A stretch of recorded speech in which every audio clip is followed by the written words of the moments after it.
इस वीडियो में हम देखेंगे कि जब हम जिम्मेदारी से मुकरते हैं तो हम स्वयं को अपने पूरे पोटेंशियल को पहचानने और प्राप्त करने का मौका बर्बाद करते हैं। जिम्मेदारी लेने के बजाय हम अपने कामों को अधूरा छोड़कर स्वयं को नकारने से बचते हैं और इससे हमारे जीवन में निरंतर संकोच और आत्म संकट की भावना बनी रहती है। ये वीडियो आपको यह सिखाएगा कि जब हम खुद पर और अपनी क्षमताओं पर विश्वास करते हैं तो हम किसी भी चुनौती का सामना कर सकते हैं और कैसे हमारे कामों में चमत्कार हो सकता है। एक छोटा सा गांव था। उस गांव में एक व्यक्ति रहा करता था। उस व्यक्ति को भी यही तकलीफ थी। वह हमेशा खुद की क्षमताओं पर शक किया करता था। वह हमेशा दुविधा में रहता था। जो काम वह करता था वह काम उसे बिल्कुल भी पसंद नहीं था। वह तो उस काम को केवल मजबूरी में किया करता था ताकि उसका घर परिवार आसानी से चल सके, और वह हमेशा सपनों में ही खोया रहता कि किसी न किसी दिन उसे बहुत सारा धन मिल जाएगा और वह उस नगर का सबसे अमीर आदमी बन जाएगा। उसके पास वह सब कुछ होगा जो एक धनी व्यक्ति के पास होता है। सारी सुख सुविधाएं होंगी। वह हमेशा यही सोचा करता कि मेरे ईश्वर के आशीर्वाद से उसके जीवन में चमत्कार घटेगा और वह बहुत धनी व्यक्ति बन जाएगा। इसीलिए वह दिन रात सुबह शाम केवल अपने इष्ट की पूजा करता, उनकी भक्ति में खोया रहता, और जब भी कोई उसे किसी कार्य के लिए कहता तो वह यही कहता, जो होगा वही करेंगे, मैं भला कौन हूं, करने वाले तो सब वही है। लेकिन वास्तविकता में उसके मन के भीतर एक दुविधा थी। कुछ भी करने के लिए वह हमेशा दुविधा में फंसा रहता था। वह कभी किसी निर्णय पर पहुंच ही नहीं पाता था, और जब भी वह किसी कार्य को पूर्ण नहीं कर पाता था तब भी उसके पास तरह तरह के बहाने हुआ करते थे। जैसे, मैंने तो बहुत कोशिश की किंतु यह कार्य पूर्ण हो ही नहीं सकता, यह कार्य करना तो असंभव है, यह कार्य बहुत कठिन है। इस तरह के उसके पास कई तरह के बहाने थे जिससे वह खुद को समझा दिया करता। उसकी पत्नी और उसके घर वाले उसे ताना मारा करते, उसे तरह तरह की बातें सुनाया करते, लेकिन वह व्यक्ति कुछ करने का नाम ही नहीं लेता था। एक दिन उसकी पत्नी उस व्यक्ति से कहती है, अरे तुम कुछ करते क्यों नहीं? आखिर हमारा परिवार ऐसे कब तक चलेगा? तुम जो मजदूरी करके पैसे लाते हो उसमें घर का खर्च नहीं चल पाता। आखिर तुम कुछ और काम क्यों नहीं करते?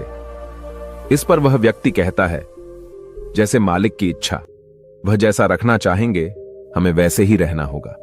मैं चाहे कितना भी प्रयास क्यों ना कर लूं, लेकिन मैं उससे अधिक धन नहीं कमा सकता जब तक कि मेरे मालिक न चाहें। एक दिन उसका बच्चा बहुत बीमार पड़ गया और उसे अच्छे इलाज की आवश्यकता थी, लेकिन उस व्यक्ति के पास धन नहीं था। तभी उसकी पत्नी रोते हुए उस व्यक्ति के पास आई और कहने लगी, अरे जाइए ना, कुछ पैसों का बंदोबस्त कीजिए ना, हमारा बच्चा यूं ही मर जाएगा। इस पर व्यक्ति कहता है, अरे पगली, तू चिंता क्यों करती है? इसे कुछ नहीं होगा। मेरे ईश्वर मेरे साथ है और वह इसे बचा ही लेंगे। वह ऐसा कुछ नहीं होने देंगे। आखिर मैं उनकी इतनी पूजा करता हूं, दिन रात उनकी आराधना करता हूं, उनकी भक्ति करता हूं, इसलिए हमारे बच्चे को कुछ नहीं होगा। अपने पति की यह बात सुनकर उस व्यक्ति की पत्नी घर से बाहर निकली और उसने हर जगह हाथ पैर मारे। हर जगह लोगों से बात की, लोगों से धन मांगा, लोगों से मदद मांगी, लेकिन किसी ने उसकी मदद नहीं की।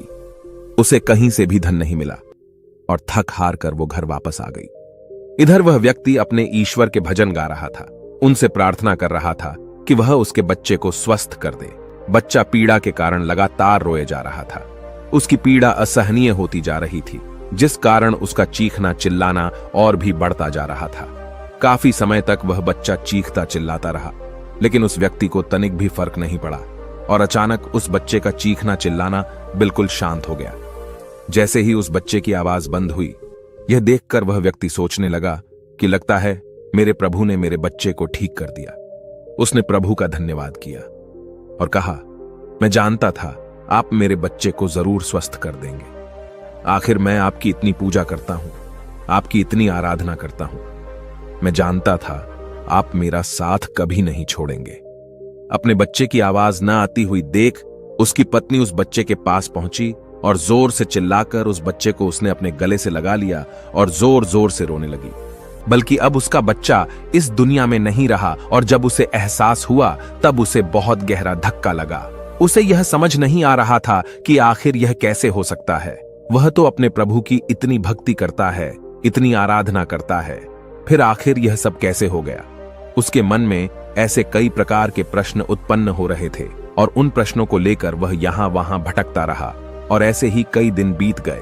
दिन के बाद हफ्ते और हफ्तों के बाद महीने बीत गए, लेकिन अब तक उसे उसके प्रश्नों का कोई उत्तर नहीं मिला था। जब भी किसी से इसके बारे में बात करता तो हर कोई उसे केवल एक ही जवाब देता कि लगता है तुम्हारी भक्ति में कोई कमी रह गई थी। लेकिन उसे किसी की बात पर कोई यकीन नहीं था। उसे उस जवाब से कोई संतुष्टि नहीं मिल रही थी। वह अपने बच्चे को खोने के कारण बहुत तकलीफ में था। मन ही मन वह पूरी तरह से टूट चुका था। एक दिन वह किसी मार्ग से होता हुआ कहीं जा रहा था, लेकिन तेज धूप के कारण वह एक पेड़ की छांव में बैठ गया। उसी मार्ग से एक साधु होकर गुजर रहे थे। उन्होंने जब उस व्यक्ति के रोने की आवाज सुनी तो वह उसके पास पहुंचे और उस व्यक्ति से कहते हैं, क्या बात हो गई? आखिर तुम इतने जोर जोर से इस तरह रो रहे हो? क्या कोई संकट आन पड़ा है? आखिर क्या बात है, मुझे बताओ। इस पर उस व्यक्ति ने अपनी सारी बातें उन साधु को बता दी और साधु से कहता है, हे गुरुवर, आखिर इसने मेरी क्या गलती है? आखिर मैंने क्या किया? मेरी पत्नी मुझे मेरे बच्चे की मौत का जिम्मेदार ठहराती है। आप ही बताइए, भला मैं अपने बच्चे को क्यों मारना चाहूंगा? मैं तो बस ईश्वर से उसकी सलामती के लिए दुआ मांग रहा था। तो क्या मैंने गलत किया है? तभी उन गुरुवर ने उस व्यक्ति से कहा, यदि तुम्हारे बच्चे को इलाज मिल जाता तो क्या वह ठीक हो जाता? इस पर वह व्यक्ति कहता है, हां, अवश्य ठीक हो जाता। तभी वह साधु उस व्यक्ति से कहते हैं, तो आखिर तुमने इलाज क्यों नहीं करवाया? इस पर व्यक्ति कहता है, गुरुवर, मेरे पास इतना धन नहीं था कि मैं उसका इलाज करवा सकूं। तभी गुरुवर उस व्यक्ति से कहते हैं, तुम्हारे पास धन क्यों नहीं था? तभी वह व्यक्ति इसका जवाब देते हुए कहता है, गुरुवर, जहां मैं काम करता हूं वहां पर मुझे बहुत ही कम तनख्वाह मिलती है और इससे मेरा घर बड़ी मुश्किल से चल पाता है। ऐसे में मैं भला अधिक धन कहां से जोड़ सकता हूं? तभी वह व्यक्ति से कहते हैं, यदि तुम्हारी बच्चे की मृत्यु धन न होने के कारण हुई है तो तुम ईश्वर को क्यों दोष दे रहे हो? उसने तो नहीं कहा था कि तुम अधिक धन मत कमाओ। ईश्वर ने तो तुमसे नहीं कहा था कि तुम मेरे भरोसे बैठो। यह सुन वह व्यक्ति थोड़ा सा अचरज में पड़ गया। उसने उन साधु से कहा, गुरुवर, तो क्या हमें ईश्वर की मदद नहीं मांगनी चाहिए? क्या हमें उनकी पूजा आराधना नहीं करनी चाहिए? तभी वह व्यक्ति से कहते हैं, तुम्हारा ईश्वर कोई और नहीं बल्कि तुम्हारे भीतर है। वह तुम्हारी आंखों से देखते हैं, तुम्हारे ही हाथों से कार्य करते हैं, तुम्हारे ही पैरों से चलते हैं। तुमने ही अपने ईश्वर को हाथ पर हाथ धरे रखने के लिए मजबूर कर दिया है। तभी वह व्यक्ति उनसे कहता है, ठीक है, आपकी बातें बड़ी कड़वी लग रही हैं, लेकिन जो कुछ भी आप कह रहे हैं वह सब सत्य है। कहीं ना कहीं मैं अंदर से जानता था कि मैं ही अपने बच्चे की मौत का जिम्मेदार हूं। यदि मैंने थोड़ा और धन जुटा लिया होता, यदि मैंने थोड़ी सी मेहनत की होती, लोगों से मदद मांगी होती, तो अवश्य ही आज मेरा बच्चा जिंदा होता, मेरे साथ होता। इतना कहकर व्यक्ति जोर जोर से रोने लगा। कुछ देर रोने के बाद फिर से शांत होकर गुरु से कहता है, गुरुवर, जब भी मैं कोई कार्य करने जाता हूं तो मेरे पास इतने साधन नहीं होते थे, न ही धन होता था, न ही किसी का सहयोग मिलता था। और जब भी मैं कोई कार्य करने जाता तो मेरे मन में एक शंका होती, एक संकोच होता कि क्या मैं इस कार्य को कर सकूंगा या नहीं। तभी वह साधु उस व्यक्ति को एक पेड़ की तरफ इशारा करके कहते हैं, क्या तुम पेड़ पर चढ़ना जानते हो? व्यक्ति कहता है, नहीं गुरुवर, मैं आज तक कभी भी पेड़ पर नहीं चढ़ा, किंतु आप मुझसे यह क्यों पूछ रहे हैं? इस पर वह साधु कहते हैं, अभी बताता हूं। उन्होंने पास में बैठे हुए एक कुत्ते को एक पत्थर मारकर क्रोध दिलाया और वह तुरंत ही पास वाले पेड़ पर चढ़कर बैठ गए। और अब उस कुत्ते के सामने वह व्यक्ति था। उस कुत्ते ने क्रोधित होकर उस व्यक्ति को दौड़ाया। उस व्यक्ति को कुछ समझ नहीं आ रहा था, वो बस तेजी से भागता जा रहा था। तभी उसे अचानक एक पेड़ नजर आया। वह व्यक्ति उस पर जाकर तुरंत चढ़ बैठा। कुछ देर बाद जब कुत्ता वहां से शांत होकर चला गया, तब साधु उस व्यक्ति के पास आए और उस व्यक्ति से कहते हैं, क्या हुआ? तुम तो कह रहे थे कि तुम्हें पेड़ पर चढ़ना नहीं आता, फिर तुम इस पेड़ पर कैसे चढ़ गए? इस पर व्यक्ति कहता है, गुरुवर, न जाने क्यों, लेकिन अचानक ही मैं इस पेड़ पर चढ़ बैठा। मैं नहीं जानता ये मैंने कैसे किया, लेकिन मुझे अपनी जान बचाने के लिए यह करना ही पड़ा। इस पर वह साधु तो मुस्कुराने लगे और उस व्यक्ति से कहते हैं, मजबूरी व्यक्ति से सारे काम करा लेती है, फिर चाहे वह उसे कार्य पसंद हो या ना हो। जब तुम्हारी जान पर बन आई तो तुम इस पेड़ पर चढ़ बैठे। आखिर उस वक्त तुमने अपने ईश्वर को क्यों नहीं याद किया? तुम्हें उन्हें अपनी मदद के लिए क्यों नहीं बुलाया? तुम चाहते तो वहीं पर बैठकर अपने ईश्वर को याद कर सकते थे, उन्हें अपनी रक्षा के लिए बुला सकते थे, लेकिन तुमने ऐसा नहीं किया। तुम अपनी जान बचाने के लिए उस पेड़ पर बड़ी सरलता से चढ़ गए, क्योंकि बात तुम्हारी जान की थी।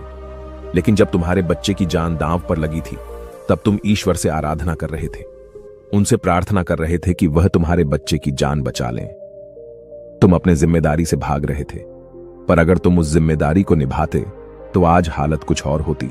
उन साधु की ऐसी कड़वी बातें सुनकर व्यक्ति मन ही मन और दुखी हो गया। वह जोर जोर से फूट फूट कर रोने लगा और कहता है, गुरुवर, आप सत्य कहते हैं, मैं ही अपने बच्चे की मौत का जिम्मेदार हूं। मुझे ऐसा नहीं करना चाहिए था, मुझे और अधिक धन जोड़ना चाहिए था। यदि मैंने ऐसा कर लिया होता तो मैं आज अपने बच्चे को बचा पाता। इस पर साधु उस व्यक्ति से कहते हैं, जो हो गया उसे मिटाया नहीं जा सकता, किंतु जो होने वाला है उसे बनाया अवश्य जा सकता है।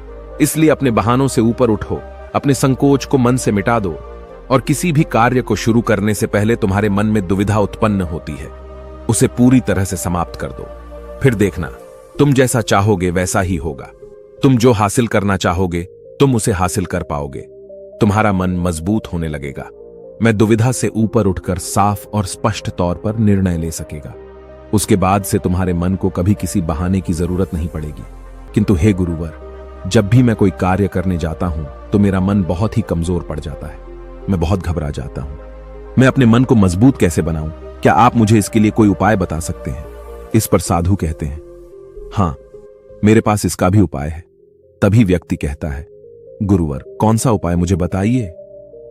इतने में साधु ने उस व्यक्ति का हाथ पकड़ा और उसे एक नदी किनारे ले आए और उस व्यक्ति से पूछते हैं, क्या तुम्हें तैरना आता है? हे गुरुवर, मुझे तैरना नहीं आता, लेकिन आप मुझसे क्यों पूछ रहे हैं? इस पर गुरु कहते हैं, अभी बताता हूं। इतना कहकर उन्होंने उस व्यक्ति को पीछे से धक्का दे दिया और वह व्यक्ति सीधा नदी में जा गिरा। वह नदी के पानी में हाथ पैर मार रहा था। वह बचने का हर मुमकिन प्रयास कर रहा था। जब उन साधु ने देखा कि वह व्यक्ति डूबने लगा है तो उन्होंने जाकर उसे उस पानी से बाहर निकाला। वह व्यक्ति जैसे ही बाहर आया तो वह हाँफने लगा। वह घबराया हुआ था, बहुत डरा हुआ था। जैसे तैसे उसने हिम्मत की और वह खड़ा हो गया। बहुत डर चुका था। वह उन्हें देखते ही भागने का प्रयास करने लगा, लेकिन एक बार फिर उन साधु ने उसे जबरदस्ती पकड़कर नदी में धक्का दे दिया। वह नदी में हाथ पैर मारने लगा ताकि कोई उसे बचा ले। वह जोर से चिल्लाने लगा, बचाओ बचाओ, लेकिन आसपास कोई न था। उसकी मदद के लिए कोई नहीं आ रहा था। तभी साधु उस पानी में उतरे और उस व्यक्ति को जबरदस्ती पकड़कर सीधा खड़ा कर दिया। उस व्यक्ति ने पाया कि उस नदी में पानी केवल उसके कंधे तक ही आ रहा था। इस पर वह साधु उस व्यक्ति से कहते हैं, अब तुम मुझे यह बताओ कि आखिर तुम इतने कम गहरे पानी में किस तरह से डूब कर मर सकते हो? यदि तुम चाहते तो सीधे खड़े होकर इस परिस्थिति का सामना कर सकते थे और तुम्हें यह भी एहसास हो जाता कि इस नदी में पानी केवल तुम्हारे कंधे तक ही है और तुम्हें इस तरह से इतनी मेहनत करने की कोई आवश्यकता न पड़ती। न ही तुम घबराते और न ही इस परिस्थिति से भागने का प्रयास करते। किंतु तुम्हें हमेशा से केवल एक डर का सामना किया है, और वह यह है कि यदि तुम नदी में गिरे और तुम्हें तैरना नहीं आता तो तुम्हारी मृत्यु निश्चित है। और यही कारण है कि तुम सही स्थिति का पता नहीं लगा पा रहे थे। तुम यह तक पता नहीं लगा पाए कि आखिर इस नदी में पानी कितना गहरा है। एक बार फिर साधु उस व्यक्ति को नदी से बाहर लाए और थोड़ा देर इंतजार करने के बाद उन्होंने एक बार फिर उस व्यक्ति को उस नदी में धक्का दे दिया। अब की बार उस व्यक्ति को उस स्थिति का पता चल चुका था। वह सीधा खड़ा हो गया। तभी साधु उस व्यक्ति से कहते हैं, क्या तुम्हें अब अपने मन को मजबूत करने का मंत्र मिल चुका है या नहीं? इस पर वह व्यक्ति कहता है, हां, मैं समझ चुका हूं कि अपने मन को मजबूत किस तरह से किया जाए। आगे गुरुदेव उस व्यक्ति से कहते हैं, अब तुम समझे, इस दुनिया में कुछ भी करना इतनी बड़ी समस्या नहीं है। समस्या तो यह है कि हम कुछ करना ही नहीं चाहते। जब भी हमें डर लगे या कोई समस्या खड़ी हो तो हमें उसमें उतरकर देखना चाहिए, उसका आकलन करना चाहिए, उसे समझना चाहिए, जब तक कि वह समस्या संभावना न बन जाए और तुम्हारे भीतर से उस परिस्थिति का सामना करने का डर निकल न जाए। ऐसे ही हमारा मन मजबूत होता है। आज तुम्हारे पानी का डर समाप्त हुआ है, लेकिन वास्तविकता तो यह है कि तुम अब भी तैरना नहीं जानते, और जब तक तुम तैरना नहीं जान सकोगे तुम गहरे पानी में उतर नहीं सकोगे। इसलिए मेरी एक बात हमेशा याद रखना, इस संसार में ऐसा कुछ नहीं है जो तुम नहीं कर सकते। बस तुम्हें तुम्हारे साथ खड़े होना आवश्यक है। अपने आप को दुविधा से बाहर निकालो, अपने आप पर संकोच करना बंद करो, अपनी शक्ति को पहचानो तुम हर कार्य कर सकते हो जो तुम करना चाहते हो। यह सुन उस व्यक्ति को अपनी गलती का एहसास हो गया और उसने गुरु को प्रणाम किया और वापस अपने घर की ओर लौट गया। उसने अपने मन के संकोच को, अपनी दुविधाओं का त्याग कर दिया था और उसने अपना हाथ थाम लिया था। जिस भी कार्य में उसे डर लगता वह उस कार्य को जरूर करता है, जिससे उसका मन और भी अधिक मजबूत हो जाता। अब ना ही उसके मन में कोई संकोच होता था, न ही वह किसी से किसी प्रकार के डर की बातें करता। हर परिस्थिति का सामना करने के लिए पूरी तरह से तैयार रहता और इसी प्रकार उसके मन का सारा डर खत्म हो चुका था और वह अपने जीवन में आगे बढ़ने के लिए पूरी तरह से तैयार था। अब वह जो कुछ भी चाहता था वह उसे हासिल करने में पूरी तरह से सक्षम था। दोस्तों, उम्मीद है कि आपने आज के इस वीडियो से जरूर कुछ न कुछ सीखा होगा, तो इस वीडियो को अपने दोस्तों के साथ शेयर करना ना भूलें। धन्यवाद। नमो बुद्धाय।